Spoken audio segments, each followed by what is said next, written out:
Welcome to Greater Good Radio Hawaii, where leaders inspire leaders. Greater Good Radio Hawaii is dedicated to social entrepreneurship. I'm your host, Evan Leong, and with me is my co-host, Carrie Leong. Thank you, Evan. Today's guest is John Dean. He started off his career in Samoa as a Peace Corps volunteer and later became a legendary bank CEO and is currently a venture capitalist. In the 80s, he was sent in to turn around and save First Interstate Bank of Oklahoma, which at the time was the second largest bank failure in the country. In the 90s, he turned around Silicon Valley Bank and turned their market cap from $63 million to over $3 billion, and Forbes magazine named him one of the 50 most powerful deal makers. He's the co-founder of the Entrepreneurs Foundation of Hawaii and the Kipapa Lecture Series at the University of Hawaii. Please welcome to Greater Good TV, John Dean. Welcome to our show, John. Well, pleased to be here, Carrie.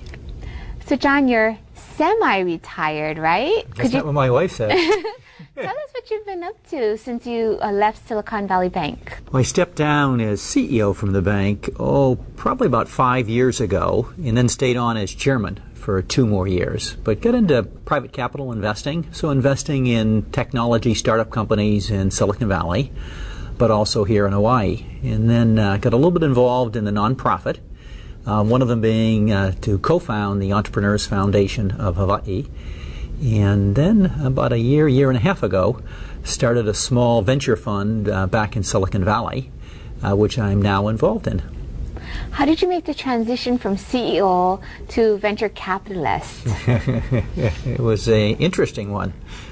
I think I made it based on my experience as CEO in different banks, if there's a tie. And my wife would have said he'll never be able to do it.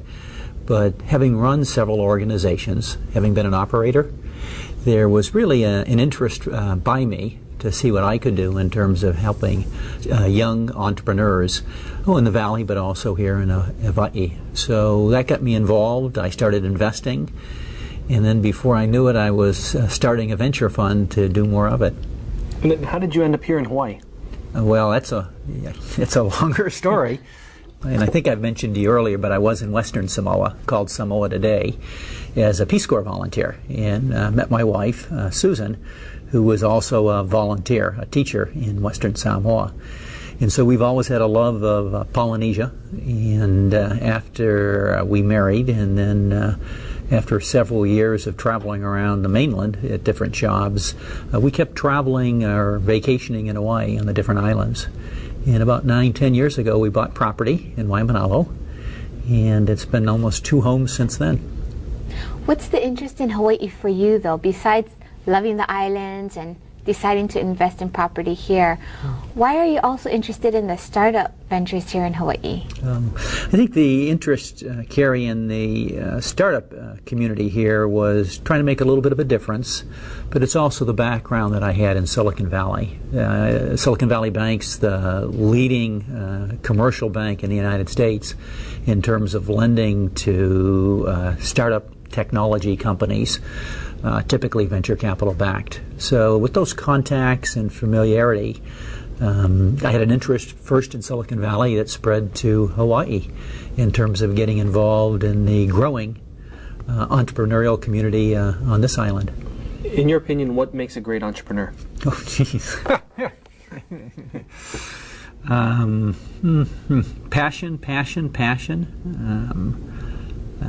Almost a focus, blind focus, and a tenacity that will not quit. I think that for most, there's exceptions to it. I think the great entrepreneurs over time are ones that have a commitment not just to the product or to the new market that they're trying to create.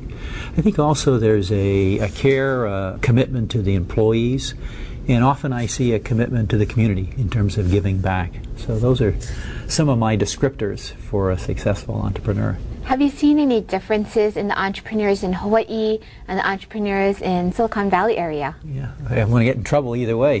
The entrepreneurs in Hawaii are much more committed to the community and much more wanting to give back. And I'm not trying to be critical of Silicon Valley, but just my experience at the Entrepreneurs Foundation, of Hawaii, and then the Entrepreneurs Foundation in Silicon Valley, that there's just much more of a community spirit. And no matter how busy the entrepreneurs are, they all seem to want to make a difference in the community. How does that actually make a difference, though? If you talk about business, and as we look at it, sometimes business could be separate from the community. Some people say it's not. What's your opinion on that?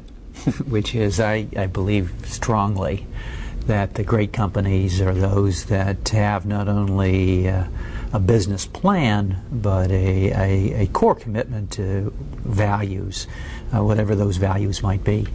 And if you study the great companies, and the book Mike Collins, Good to Great, and others like that, typically the great companies over time, doesn't mean you're going to be, just because you follow this, you'll be great, but on research done, those usually have a strong commitment to integrity, a strong commitment to their employees in terms of respect for all individuals, and most often, a commitment to the community.